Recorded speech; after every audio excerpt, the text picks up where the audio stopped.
I mean, we can go, we can hear the panelists, there's such inspiring interventions from them. Unfortunately, time is running out.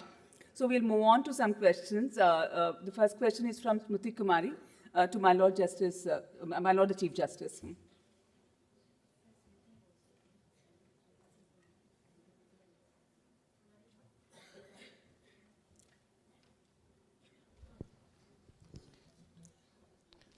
My heartfelt gratitude to all the respected member on the dais. माननीय मुख्य न्यायाधीश महोदय नमस्कार। मैं स्मृति कुमारी, अधिवक्ता व सदस्य कार्यकारिणी सर्वोच्च न्यायालय विधि संघ। हमारे देश में अनेक प्रतिभाशाली महिलाएं, विधि छात्राएं, वकील और न्यायाधीश बनने के इच्छुक अपनी शिक्षा और प्राथमिक भाषा के रूप में मातृभाषाओं का उपयोग करती हैं। वर्तमान में उच्च न्यायालयों व सर्वोच्च न्यायालयों में मुख्य रूप से अंग्रेजी का प्रभुत्व है, जो इन महिलाओं के लिए भाषा की एक बड़ी बाधा उत्पन्न करता है, जिससे उनके बराबरी के अवसर और प्रतिभा पूर्ण रूप से बाधित होता है। मेरा प्रश्न माननीय मुख्य न्यायाधीश महोदय जी से यह है कि मातृभाषा से पढ़कर आने वाली महिलाओं के लिए आप कौन से महत्वपूर्ण कदम उठाना चाहेंगे ताकि यह सुनिश्चित किया जा सके कि मातृभाषाओं से पढ़कर आने वाली महिलाओं को अपने कानूनी कैरियर में समान अवसर प्राप्त हो सके, खासकर उच्च न्यायालयों व सर्वोच्च न्यायालयों में।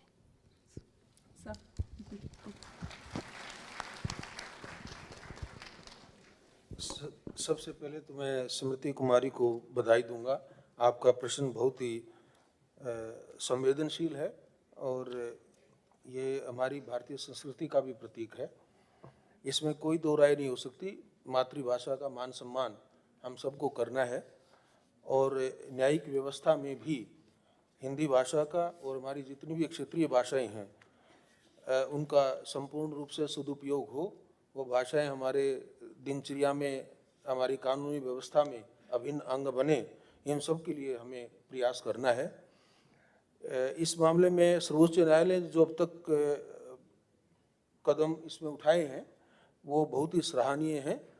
आपको पता है कि जितने भी हमारे फैसले यहाँ पर आते हैं, जजमेंट, वो 16 भाषाओं में उनका रूपांतरण अभी शुरू कर दिया गया है, जिसमें ऑफ कोर्स हिंदी भी हमारी प्रमुख भाषा है। हिंदी के अलावा जितनी भी हमारी क्षेत्रीय भाषाएं हैं उसमें हमने उसको शुरू किया है।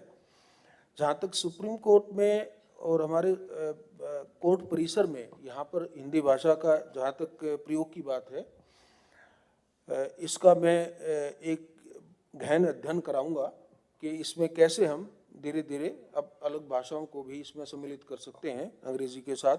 इसका भी उतना ही सदुपयोग हो, प्रयोग हो हमारी दिनचर्या में, कोर्ट की अपनी कार्रवाई में। एक चीज़ आपने हमेशा नोट कर लीजिएगा, और मैं एक छोटा सा आपको एक बीच में एक उदाहरण दूंगा। मैं उन this I can explain to everyone and in the simple language that everybody will understand. In 2010 to 2014, I was chairman of the recruitment committee of judicial officers in my high court. The average strength of the women judicial officers in Punjab and Haryana was hardly 20%, and by the time I left that committee, the percentage reached to 46%. One example I am giving you. Second example, this is why I am saying that when we have the commitment, we will find out the ways and means. I am coming to Hindi. In one of the interviews, a candidate from Madhya Pradesh, he had qualified in the written exam. He appeared before me. The interview committee was sitting like that. 3 judges, 1 advocate general, and the chief secretary were there in the selection committee. So when I asked the question, I could see that the boy is unable to respond in English. And fortunately for the candidate and for me also, it took me only hardly few seconds to understand it. तो उसी वक्त मैंने उसको एक प्रश्न किया कि आप ये बताइए, आपकी कानून पढ़ने के अलावा आपकी आदत क्या है, क्या लाइक करते हैं? उसने कहा जी मैं गाना बहुत अच्छा गाता हूँ। तो मैंने उसको उसी वक्त कहा कि मोहम्मद रफ़ी का फलां गाना गाइए। इंटरव्यू में, जुडिशियल इंटरव्यू में। और उस लड़के ने बहुत ही सुर में वो गाना गाया, और प्रॉब्लम उसके अंदर ये लग रहा था उसको कि मैं अब रिजेक्ट तो हो गया हूँ, मुझे क्योंकि जवाब तो है नहीं, और ये मुझे ऐसे ही थोड़ा सा ये करके भेज रहे हैं, एक काइंड ऑफ संवेदना दे करके। जब वो गा रहा था तो मैंने मेरे दोनों जजेस जो साथ बैठे थे उनको टच करके बोला कि उसको कोई क्वेश्चन नहीं करोगे। That boy is today additional district जज इन हरियाणा।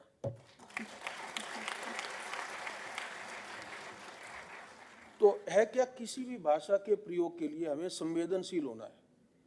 आप कभी कोर्ट में देख लीजिएगा, मैं बीच में बोल देता हूँ हिंदी में, मैं कई बार लिटिगेंट्स को भी बोल देता हूँ, कई बार लॉयर्स को भी बोल देता हूँ, कई बार खासकर वकील को धमकाने के लिए तो जरूर यूज करता हूँ।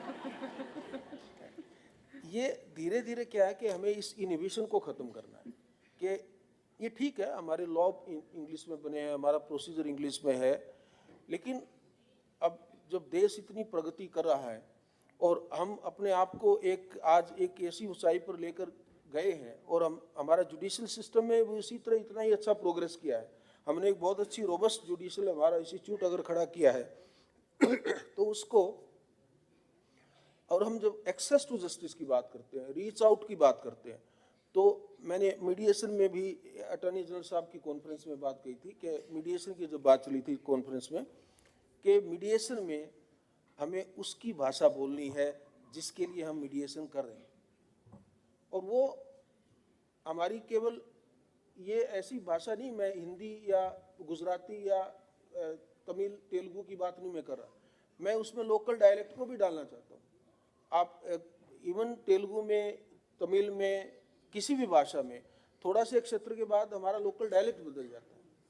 तो जब हम जिस हमारी कॉम्पिटेंस लेवल की इन्फ्यूजन की बात करते हैं, हम टेक्नोलॉजी को जब यूज़ कर रहे हैं, एआई को है किसी भी तरह, इसका जो हमें कंस्ट्रक्टिव यूज जो करना है, प्रोग्रेसिव जो यूज करना है, that has to be used for the purpose of that last man in the street, and we must speak in judicial system the same language that man wants to listen, that person wants to listen, and for that purpose definitely we will encourage all the languages. Hindi being our national language, of course we feel proud, we feel pride in promoting Hindi. Thank you, sir. Thank you, Lordship. See, I would